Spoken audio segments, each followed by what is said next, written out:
Hello friends ಎಲ್ಲರಿಗೂ ನಮ್ಮ ಅಮ್ಮನ ಅಡುಗೆಗೆ ಸ್ವಾಗತ। ಯಾರೆಲ್ಲ ನಮ್ಮ ಚಾನೆಲ್ ನ ಸಬ್ಸ್ಕ್ರೈಬ್ ಮಾಡ್ಕೊಂಡಿದ್ದೀರಾ ಎಲ್ಲರಿಗೂ ಧನ್ಯವಾದಗಳು। ಹಾಗೇನೇ ಇದೇ ತರನೇ ನಮ್ಮ ಚಾನೆಲ್ ನ ಸಪೋರ್ಟ್ ಮಾಡಿ ನಾವು ಮುಂದಿನ ವಿಡಿಯೋದಲ್ಲಿ ಇದೇ ತರನೇ ಹೊಸ ರೆಸಿಪೀಸ್ ಗಳನ್ನು ಅಪ್ಲೋಡ್ ಮಾಡ್ತಾ ಇರ್ತೀವಿ। ಹಾಗೇನೇ ನಿಮಗೆ ಈ ವಿಡಿಯೋ ಎಲ್ಲ ಇಷ್ಟ ಆಗಿದ್ರೆ ಫ್ರೆಂಡ್ಸ್ ಅಂಡ್ ರಿಲೇಟಿವ್ಸ್ ಗೆ ಶೇರ್ ಮಾಡಿ। ಸಬ್ಸ್ಕ್ರೈಬ್ ಮಾಡ್ಕೊಂಡಿಲ್ಲ ಅಂದ್ರೆ ನಮ್ಮ ಅಮ್ಮನ ಅಡುಗೆ ಚಾನೆಲ್ ನ ಸಬ್ಸ್ಕ್ರೈಬ್ ಮಾಡ್ಕೊಳ್ಳಿ।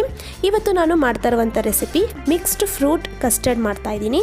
ಇವಾಗ ಇದಕ್ಕೆ ಮಿಕ್ಸ್ಡ್ ಫ್ರೂಟ್ ಕಸ್ಟರ್ಡ್ ಮಾಡೋದಕ್ಕೆ ಬೇಕಾಗಿರೋ ಇಂಗ್ರೀಡಿಯೆಂಟ್ಸ್ ನೋಡ್ಕೊಂಡು ಬರೋಣ। ಇಲ್ಲಿ ನಾನು 1 ಕಪ್ ಆಗೋಷ್ಟು ದ್ರಾಕ್ಷಿನ ಈ ತರ ಅರ್ಧ ಭಾಗ ಕಟ್ ಮಾಡಿ ಇಟ್ಕೊಂಡಿದ್ದೀನಿ। ದಾಳಿಂಬೆ 1 ಕಪ್ ತಗೊಂಡಿದ್ದೀನಿ। ಇಲ್ಲಿ ನಾನು ಕಿವಿ ಫ್ರೂಟ್ ಈ ತರ ಚಿಕ್ಕದಾಗಿ ಕಟ್ ಮಾಡಿ ಇಟ್ಕೊಂಡಿದ್ದೀನಿ 1 ಕಪ್। ಆಪಲ್ ಒಂದನ್ನ ಈ ತರ ಕಟ್ ಮಾಡಿ ಇಟ್ಕೊಂಡಿದ್ದೀನಿ, ಅದು 1 ಕಪ್ ಆಗಿದೆ। ಏಲಕ್ಕಿ ಬಾಳೆಹಣ್ಣು ನಾನು ಇಲ್ಲಿ 1 ಕಪ್ ಈ ತರ ಕಟ್ ಮಾಡಿ ಇಟ್ಕೊಂಡಿದ್ದೀನಿ। ಇಲ್ಲಿ ನಾನು ಬಾದಾಮು 1/4 ಕಪ್ ಆಗೋಷ್ಟು ಇದ್ರ ಉದ್ದುದ್ದು ಕಟ್ ಮಾಡಿ ಇಟ್ಕೊಂಡಿದ್ದೀನಿ। ಗೋಡಂಬಿ 1/4 ಕಪ್ ಈ ತರ ಮೀಡಿಯಂ ಸೈಜಲ್ಲಿ ಕಟ್ ಮಾಡಿ ಇಟ್ಕೊಂಡಿದ್ದೀನಿ। ಸಕ್ಕರೆ 1/4 ಕಪ್ ಅಷ್ಟು ತಗೊಂಡಿದ್ದೀನಿ। ಇಲ್ಲಿ ನಾನು ಕಸ್ಟರ್ಡ್ ಪೌಡರು ವೆನಿಲಾ ಫ್ಲೇವರ್ದು ತಗೊಂಡಿದ್ದೀನಿ, ಇದು ಒಂದು 2 ಟೇಬಲ್ ಸ್ಪೂನ್ ಬೇಕಾಗುತ್ತೆ। ಹಾಲು ಅರ್ಧ ಲೀಟರ್ ತಗೊಂಡಿದ್ದೀನಿ ನಾನು। ಮೊದಲು ಸ್ಟವ್ ಹಚ್ಚಿ ಒಂದು ಪಾತ್ರೆನ ಇಟ್ಕೊಂಡಿದ್ದೀನಿ। ಮೊದಲು ನಾವು ಹಾಲನ್ನು ಕುದಿಸ್ಕೋಬೇಕಾಗುತ್ತೆ, ಅದಕ್ಕೆ ನಾನಿಲ್ಲಿ ಅರ್ಧ ಲೀಟರ್ ಹಾಲನ್ನ ಹಾಕೊಂಡಿದ್ದೀನಿ। ಇವಾಗ ಅರ್ಧ ಲೀಟರ್ ಹಾಲೆಲ್ಲ ಕುದೀತಾ ಇರಲಿ, ಅಷ್ಟೊತ್ತರಲ್ಲಿ ನಾವು ಒಂದು ಮಿಕ್ಸ್ ಮಾಡ್ಕೋಬೇಕಾಗುತ್ತೆ। ಅದಕ್ಕೆ ನಾನು ಒಂದು ಬೌಲ್ ತಗೊಂಡಿದ್ದೀನಿ, ಇದಕ್ಕೆ ನಾನು 2 ಟೇಬಲ್ ಸ್ಪೂನ್ ಆಗೋಷ್ಟು ಕಸ್ಟರ್ಡ್ ಪೌಡರ್ನ ಹಾಕೊತಾ ಇದ್ದೀನಿ। ಇದು ವೆನಿಲಾ ಫ್ಲೇವರು ಚೆನ್ನಾಗಿರುತ್ತೆ ಟೇಸ್ಟ್ ಇದು। ಇಲ್ಲಿ ನಾನು 4 ಟೇಬಲ್ ಸ್ಪೂನ್ ಆಗೋಷ್ಟು ಹಾಲನ್ನು ಹಾಕೊಂಡಿದ್ದೀನಿ। ಇವಾಗ ನಾನಿಲ್ಲ ಹಾಲು ಹಾಕಿರೋದು ಕುದಿಯೋಕೆ ಇಕ್ಕಿದ್ನಲ್ಲ ಆ ಹಾಲು ತಗೊಂಡಿಲ್ಲ, ಇದು ಸಪ್ರೇಟಾಗಿ ಬೇರೆ ಹಾಲು ಹಾಕ್ಕೊಂಡಿರೋದು। ಲೈಟಾಗಿ ರೂಮ್ ಟೆಂಪರೇಚರಲ್ಲಿ ಇರೋವಂಥ ಹಾಲು, ತುಂಬ ಬಿಸಿನೂ ಇರಬಾರ್ದು ನೋಡಿ। ಇವಾಗೆಲ್ಲ ಚೆನ್ನಾಗಿ ಗಂಟಿಲ್ದಂಗೆ ಮಿಕ್ಸ್ ಮಾಡ್ಕೊಂಡಿದ್ದೀನಿ।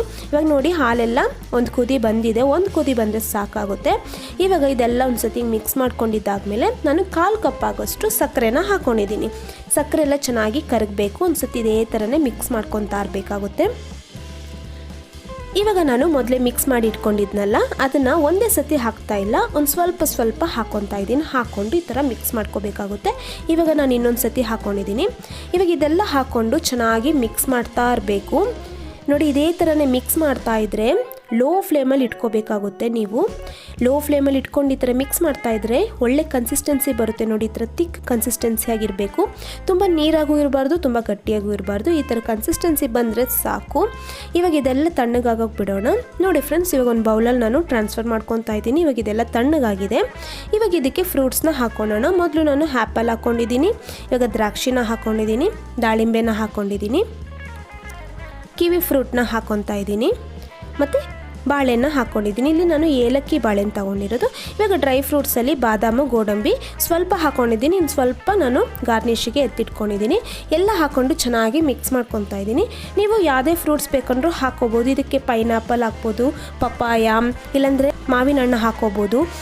ಇದನ್ನು ಈ ಥರ ಫ್ರೂಟ್ಸ್ ಎಲ್ಲ ನೀವು ಹಾಕ್ಕೊಂಡು ಮಾಡ್ಬೋದು, ತುಂಬಾ ಸೂಪರಾಗಿರುತ್ತೆ ನೋಡಿ। ಇವಾಗೆಲ್ಲ ಚೆನ್ನಾಗಿ ಮಿಕ್ಸ್ ಮಾಡ್ಕೊಂಡಿದ್ದೀನಿ। ಇವಾಗ ಇದನ್ನು ನಾನು ಒಂದು ಅರ್ಧ ಅವರು ರೆಫ್ರಿಜರೇಟರಲ್ಲಿ ಬಿಡ್ತಾ ಇದ್ದೀನಿ ನೋಡಿ ಫ್ರೆಂಡ್ಸ್। ಅರ್ಧ ಅವರ್ ಆಗಿದೆ, ತಣ್ಣಗಾಗಿ ತಿಂದರೆ ಇದು ಮಜಾನೇ ಬೇರೆ, ಸೂಪರಾಗಿರುತ್ತೆ। ಇವಾಗ ನಾನು ಸರ್ವಿಂಗ್ ಬೌಲ್ಗೆ ಹಾಕ್ಕೊತಾ ಇದ್ದೀನಿ ನೋಡಿ, ಎಷ್ಟು ಚೆನ್ನಾಗಿದೆ ಕನ್ಸಿಸ್ಟೆನ್ಸಿ ಈ ಥರನೇ ಇರಬೇಕು, ಆವಾಗ ಟೇಸ್ಟು ಚೆನ್ನಾಗಿರುತ್ತೆ। ನಾನು ಲಾಸ್ಟಿಗೆ ದಾಳಿಂಬೆ ಮತ್ತು ಡ್ರೈ ಫ್ರೂಟ್ಸ್ ಹಾಕಿ ಈ ಥರ ಗಾರ್ನಿಷ್ ಮಾಡ್ತಾ ಇದ್ದೀನಿ। ನೀವು ಈ ಥರ ಎಲ್ಲ ಯಾರಾದರೂ ಗೆಸ್ಟ್ ಬಂದಾಗ ಮಾಡ್ಕೊಡ್ಬೋದು, ಇನ್ನೇನು ಸಮ್ಮರ್ ಸೀಸನ್ ಬರ್ತಾ ಇದೆ, ಈ ಥರ ಎಲ್ಲ ಮಾಡಿ ತಿನ್ನೋದ್ರಿಂದ ಸೂಪರಾಗಿರುತ್ತೆ, ಹಂಗೆ ತಂಪಾಗಿರುತ್ತೆ ನಮಗೆ। ಈ ಥರ ಫ್ರೂಟ್ ಕಸ್ಟರ್ಡ್ ನೀವು ಮನೇಲಿ ಒಂದ್ಸತಿ ಟ್ರೈ ಮಾಡಿ, ಹೇಗೆ ಬಂತು ಅಂತ ಕಮೆಂಟ್ ಮಾಡಿ। ಹಾಗೆಯೇ ನಮ್ಮ ಅಮ್ಮನ ಅಡುಗೆ ಚಾನಲ್ನ ಸಬ್ಸ್ಕ್ರೈಬ್ ಮಾಡ್ಕೊಂಡಿಲ್ಲ ಅಂದರೆ ಸಬ್ಸ್ಕ್ರೈಬ್ ಮಾಡ್ಕೊಳ್ಳಿ, ಪಕ್ಕದಲ್ಲಿ ಬರುವ ಬೆಲ್ ಐಕಾನ್ನ ಕ್ಲಿಕ್ ಮಾಡ್ಕೊಳ್ಳಿ। ಈ ವಿಡಿಯೋ ನೋಡಿರುವ ಎಲ್ಲ ವೀಕ್ಷಕರಿಗೂ ಧನ್ಯವಾದಗಳು।